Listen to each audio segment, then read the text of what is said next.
Malta seizes $1.1 billion worth of counterfeit Libyan currency printed in Russia. Here's a summary of the article. Malta has seized $1.1 billion worth of counterfeit Libyan dinars earlier this week, the U.S. State Department said Friday.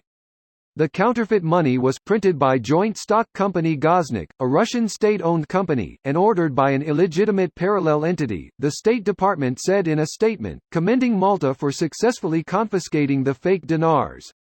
The influx of counterfeit, Russian-printed Libyan currency in recent years has exacerbated Libya's economic challenges, the statement added.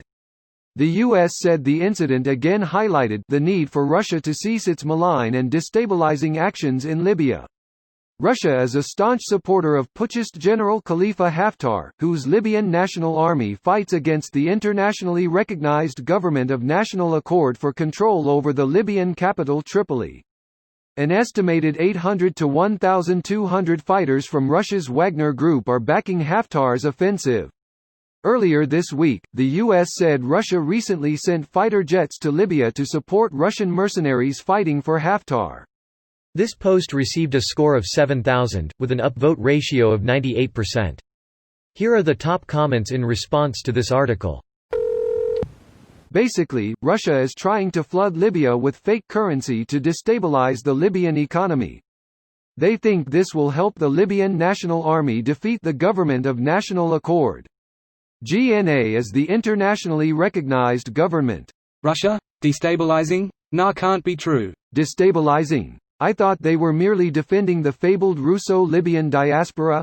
The ethnic Russian minority in Tripoli must be defended at all costs. Tripoligrad. Putingrad.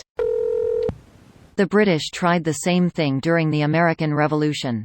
Flooding the colonies with counterfeit continental paper currency, until it was almost worthless, thus crashing the economy.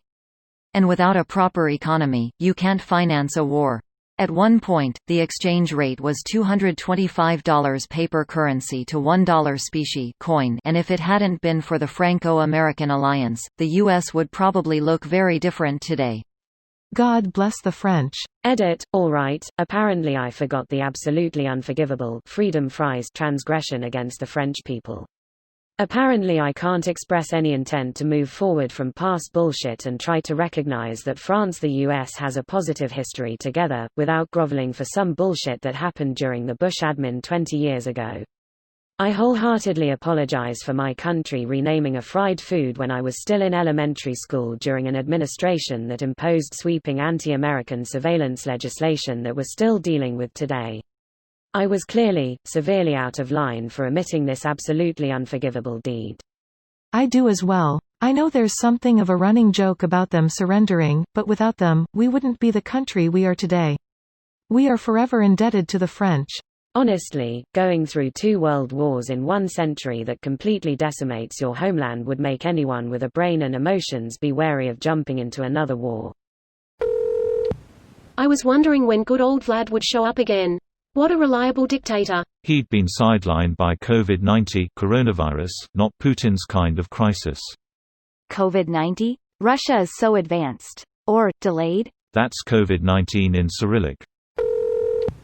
The Kremlin paradox: if the Russians admit they did this, then, they did it. If they deny it, then, they did it. They've never admitted to anything, so the whole thing is moot. Moot loot. Russia grey warfaring everywhere. I swear, if Russians used 1/10 of the time and energy they spend trying to destabilize other countries to actually fix theirs, it would be heaven on earth. This video was automatically created by Reddit to speech. The article and comments in this video were selected from Reddit according to their upvotes, and any paraphrasing was performed by smmry.com, without any human intervention.